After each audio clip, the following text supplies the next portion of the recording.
প্রিয় দর্শক, সাজ্জাদ কাদিরের প্রীতি নিন, শুভেচ্ছা নিন। এই মুহূর্তে আপনাদের সামনে কথা বলতে এসেছি, ভারত চাল দিচ্ছে না, বাংলাদেশের কি হবে, এই প্রসঙ্গটা নিয়ে আপনাদের সামনে এই মুহূর্তে কথা বলতে এসেছি। দেশে বর্তমানে চালের পর্যাপ্ত মজুদ রয়েছে বলে অর্থ উপদেষ্টা সালেউদ্দিন আহমেদ জানিয়েছেন। তবে পার্শ্ববর্তী দেশ হঠাৎ করে চাল রপ্তানি বন্ধ করায় কিছুটা অনিশ্চয়তা তৈরি হয়েছে। এ পরিস্থিতিতে আতপ চাল আমদানির অনুমোদন দেওয়া হয়েছে, যা মিয়ানমার, থাইল্যান্ড ও ভিয়েতনাম থেকে ওপেন টেন্ডার মাধ্যমে আনার পরিকল্পনা রয়েছে। মঙ্গলবার সচিবালয়ে সরকারি ক্রয় সংক্রান্ত উপদেষ্টা পরিষদের বৈঠক শেষে সাংবাদিকদের সঙ্গে আলাপকালে এসব তথ্য জানান তিনি।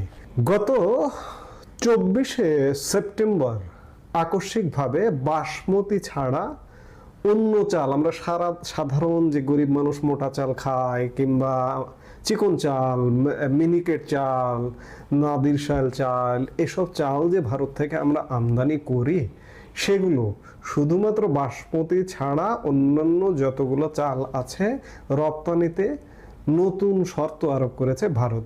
শর্ত হলো, এখন থেকে বাসমতি ছাড়া অন্যান্য চাল রপ্তানি করতে হলে অবশ্যই কৃষি ও প্রক্রিয়াজাত খাদ্যপণ্য রপ্তানি উন্নয়ন কর্তৃপক্ষের নিবন্ধন নিতে হবে। গত 24শে সেপ্টেম্বর ভারতের বৈদেশিক বাণিজ্য দপ্তর এ সংক্রান্ত আদেশ জারি করে। নতুন শর্ত অনুযায়ী এ ধরনের চাল কেবল এপিডি এর সঙ্গে চুক্তি নিবন্ধনের পরই রপ্তানি করা যাবে। বাংলাদেশ হলো ভারত থেকে নন বাসমতি বা সাধারণ চালের অন্যতম আমদানিকারক দেশ। গত অর্থ বছরে 6 লাখ টন চাল আমদানির অনুমোদন দেয় বাংলাদেশ সরকার। আমদানি করা চালের সিংহভাগই এসেছে ভারত থেকে। শুধু তাই নয়, সর্বশেষ শেখ হাসিনা যে অর্থ বছরটি চালিয়েছে বাংলাদেশে, তার তুলনায় ডক্টর ইউনূসের অর্থ বছরে ভারত থেকে চাল আমদানির প্রবৃদ্ধি কয়েক শতগুণ হয়েছে। ভারত বয়কট সারাদিন বলা হয়, কিন্তু ভারত ছাড়া চলে না। শুধু চাল নয়, আমদানি ক্ষেত্রে ভারত থেকে আমদানি গত অর্থ বছর সর্বশেষ শেখ হাসিনা যে অর্থ বছরটি দেশ শাসন করেছেন, সেই অর্থ বছরের তুলনায় চলতি অর্থ বছরে পরিসংখ্যান বলছে যে ভারত থেকে পণ্য আমদানি বেশি করা হয়েছে। এখন কথা হচ্ছে যে ভারতের পর্যাপ্ত চাল মজুদ আছে, এরপরেও ভারত নন বাসমতি চাল রপ্তানি বন্ধ করে দিল। ভারতের নতুন শর্তের কারণে চাল আমদানিতে নতুন করে অশুল্ক বাধা সৃষ্টি হতে পারে, যা চাল আমদানিতে প্রভাব পড়তে পারে। এমন এক সময় ভারত চাল রপ্তানিতে নতুন শর্ত দিল যখন দেশটির চাল মজুদ ইতিহাসের সর্বোচ্চ পর্যায়ে।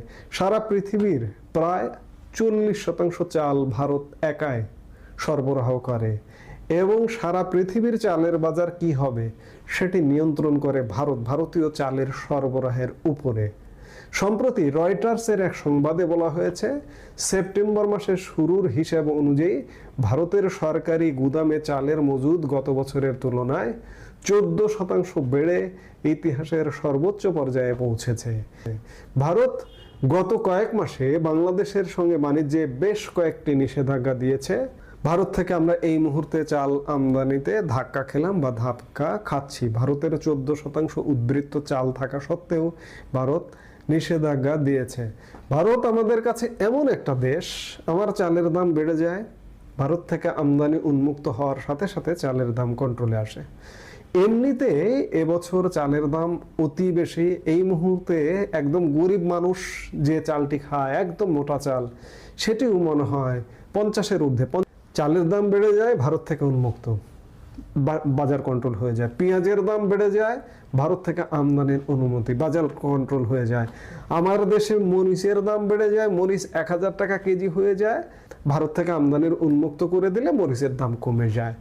এই হচ্ছে ভারত বাংলাদেশের ব্যবসার বাস্তব অবস্থা।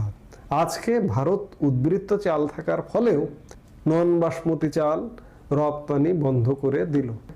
আজকে অর্থ উপদেষ্টা বলতে বাধ্য হচ্ছেন যে আমার প্রতিবেশী দেশ চাল রপ্তানি বন্ধ করে দিয়েছে।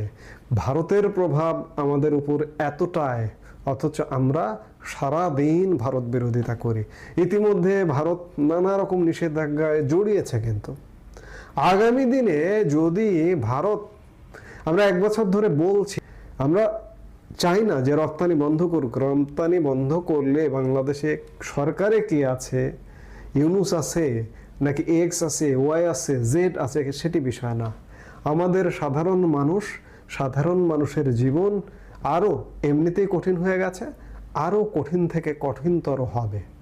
ভারত এই কাজটা হয়তো করবে না, ভারতের ব্যবসায়ীরাও এটা করবে না যে ভারত বাংলাদেশে পণ্য রপ্তানি করবে। এবং এই যে একটা বৈরী সরকার আছে, কূটনৈতিক সম্পর্ক নেই, তারপরেও আগের অর্থ বছরের তুলনায় এই অর্থ বছরে রপ্তানি বেশি হয়েছে। কিন্তু বাংলাদেশের অবস্থা যেমনটা চলছে, এভাবে চলতে থাকলে ভারত যদি সাময়িক সময়ের জন্য চিন্তা করে যে ভারত থেকে কোনো ধরনের পণ্য বাংলাদেশে রপ্তানি করা হবে না। আমি এগুলো আগেও বলেছি, একাধিকবার বলেছি, যখন কোনো প্রসঙ্গ আসে আবার উচ্চারণ করি। অর্থ উপদেষ্টা যেহেতু গতকালকের বৈঠকে সভায় বলেছেন যে পার্শ্ববর্তী দেশ চাল দিচ্ছে না, চাল রপ্তানি বন্ধ করে দিয়েছে, এই বন্ধটা যদি ভারত 2 মাস বা 3 মাসের জন্য সকল ধরনের পণ্য বন্ধ করে দেয়, কি হবে আপনারা সবই জানেন। এই যে টেক্সটাইল শিল্প থেকে শুরু করে গার্মেন্টস শিল্প, আমার শরীরে সব ভারতীয় সুতা, ভারতীয় কাপড়ে তৈরি, আমার শরীরে যা কিছু আছে সব, এবং আমার প্রধান রপ্তানি খাত গার্মেন্টস বাধাগ্রস্ত হবে।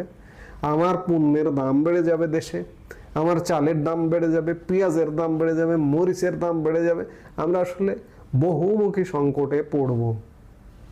আমরা চাই না, বারবারই বলছি যে ভারত আমাদের এখানে রপ্তানি বন্ধ করুক, এটা আমাদের কাম্য নয়। কিন্তু ভারত বাংলাদেশ একটা ভালো সম্পর্ক, বাংলাদেশের মানুষের বোধোদয় হবে কিনা কখনো জানি না। একটা শ্রেণী আছে সারাদিন ভারত বিরোধিতা করে, যে শ্রেণীটা ভারত বিরোধিতা করে সেই শ্রেণীটাই ভারতের হাসপাতালে গিয়ে চিকিৎসা নেয়, ভারতের পণ্যের জন্য মুখিয়ে থাকে, আবার ভারত বিরোধিতা করে।